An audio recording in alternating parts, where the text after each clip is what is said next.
有一次我去亚东医院的那个安宁病房，护理长跟我说，你能不能带妹妹进去？动辅师就跟着说，我们跟她玩，跟她套抱亲亲，套圈圈，喂食。每一个人本来脸都愁眉苦脸，每一个人跟她玩就忘记了，就开始笑。他们每一个人就抱她。我回到家不久就收到一个简讯，那个家属说谢谢你，他已经在那边听说待了3天，每一刻都是煎熬的。我就觉得突然很有意义，很有意义。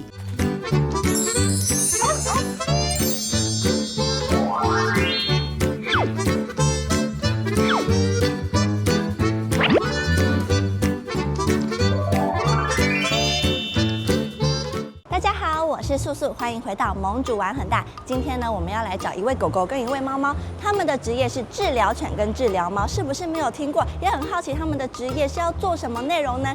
现在就跟着我们一起去看看，认识他们的职业吧，一起走吧。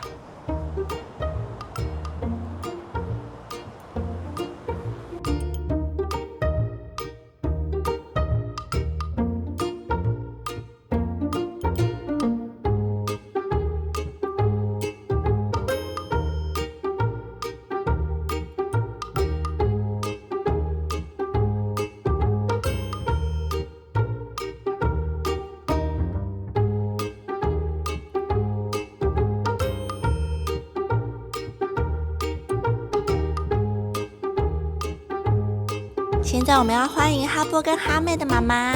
是，你好，大家好。妈妈你好，你可以跟大家介绍一下哈波跟哈妹吗？她是哈妹，她今年8岁，她是标准型贵宾。妹妹是，每个家里都有一个妹妹。然后她是布偶猫，今年4岁，男生。她是一个傲娇的猫。那我也想问妈咪说，你们家总共有几只犬猫啊？目前来讲，我们家是有3只狗，2只猫。对，他们都是治疗犬跟治疗猫吗？2只狗狗是，那另外1只狗狗，我也希望说它可以考上这个服务证照，然后来可以陪阿公阿嬷，或是帮助一些需要帮助的人。考照的标准是什么？它必须要具备什么样的特质，才有办法拿到这个证照？其实他们的考试最大的标准就是愉悦度，因为你每次去服务的地方环境不同，碰到人也不同。然后很多家长带猫狗狗出去，你可能去餐厅、去公园、去你去的地方，你都可以练习。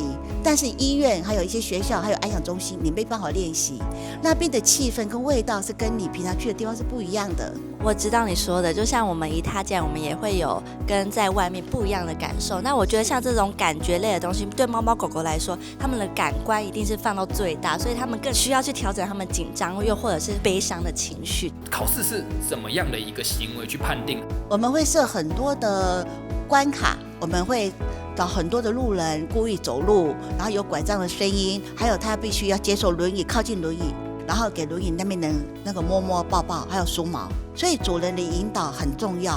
主人说没关系，狗狗就愿意上去。其实这个训练很难，因为他们的嗅觉其实是非常灵敏的。刚刚我们看到画面上都是他们安定，但其实他们是受过非常多重的训练，让自己对于这些陌生的人事物，包含轮椅的轮胎，都可以感到放松，他们才能胜任这个工作。那当初是怎么样会让你希望说你家的狗狗猫猫可以有这个专长来陪伴长辈，或者是需要帮助的小孩啊，或者是其他的人啊？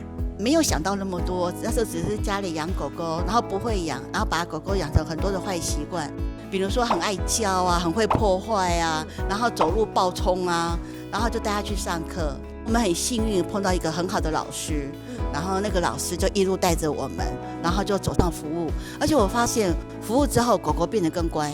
这我蛮好奇的一点，就是我们对猫咪的印象其实都是它比较独来独往。像刚刚我们有发现，可爱的哈波它其实会给所有的长辈抱，但这对猫咪来说会不会压力太大？又或者它是慢慢练习的吗？它是慢慢练习的，是完全慢慢练习的。它刚开始服务的时候是，我是很幸运，就跟美丽老师，她跟我说，你的猫准备好了，我就介绍给大家。你没有准备好就随便走，没有关系。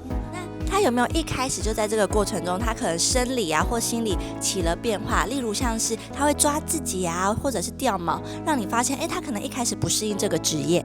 猫，尤其布偶猫，它们的忍耐性更强。你看它好像很淡定，好像觉得没有什么，反而回去之后会理毛过度，然后比较容易常生病。后来我才发现，是因为服务太嗨了，他回去要缓一下。今天服务是比较激烈的，我刚刚有听到说我们的哈波他进步很多，一开始他其实只能3个到5个，但今天我们的长辈应该有10来个，对不对10个以上，所以这是他第一次见到大场面。是他们两个在家里是皮的吗？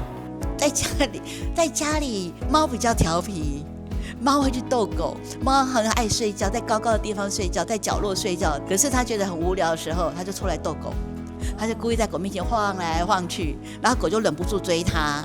因为我刚刚看他们两个在现场，他们两个比较像工作伙伴，他们是怎么切换这个身份的？在家跟在工作场？我们带他去玩的时候，我们会看他，我们会以他情绪为主。比如说他现在想玩，我就陪他去玩啊。有时候我可能在忙，我在吃东西，我上厕所，我就说你等我一下，他愿意。可大部分我们都会迁就他，以他为优先。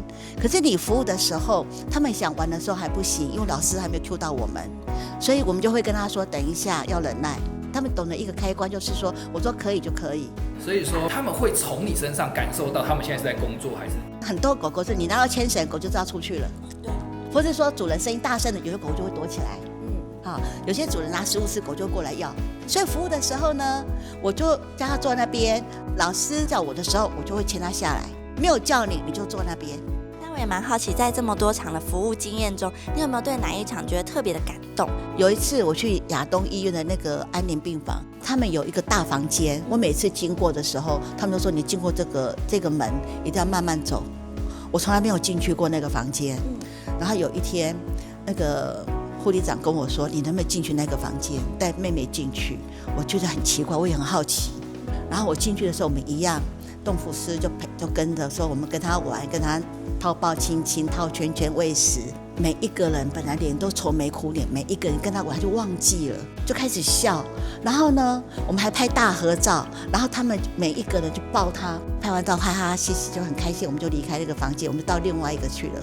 我回到家不久就收到一个简讯，那个家属说谢谢你，他已经在那边听说待了3天，因为他都还没有说再见，每一刻都是煎熬的。我就觉得突然很有意义，很有意义。好，那听了那么多故事，我也很好奇，妈妈你是哪来的动力？你可以就是顾这些狗狗，而且还带他们出去来做服务。说真的，我没有想过，我那时候只有觉得说，我带狗狗去服务，然后可以帮助一些人，也是很好的事情。我们去服务自闭儿，一个3、4岁的小孩，4、5岁的小孩不说话，可是他看到我家的狗狗，我第一只狗狗叫拉布拉多，叫哈雷，他让我狗狗喜欢。慢慢的，我们就说你要跟我说，我才会去，所以他眼睛会看我。慢慢的，你要叫我的狗的名字，所以他开始叫哈雷。你要叫醒他在睡觉，他开始叫雷。你知道开口说话很难。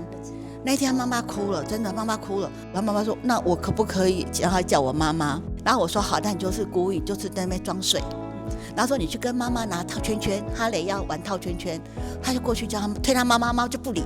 他说：“妈妈一醒来套圈圈，妈妈开心死了。”我就知道说这是一个很有意义的事情。所以这件事就让你一直做下去，一直做下去。是，听完真的很感动，非常感谢你们，就是愿意奉献你们的精神体力，还有把狗狗教导好，可以让它来疗愈更多的人，成为一位很优秀的治疗犬跟治疗猫。欢迎很多家长带猫猫狗狗来服务，欢迎大家，欢迎大家。来。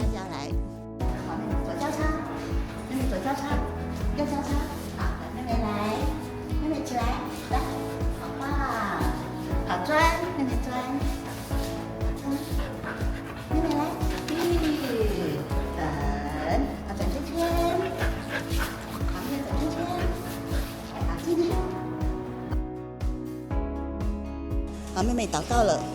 亲爱的上帝，谢谢你赐给我丰盛的食物，谢谢你给我快乐的每一天，谢谢妈妈带我来服务，我可以跟很多阿公阿嬷玩，谢谢阿公阿嬷都很爱我，还有美丽老师，谢谢大家，阿们。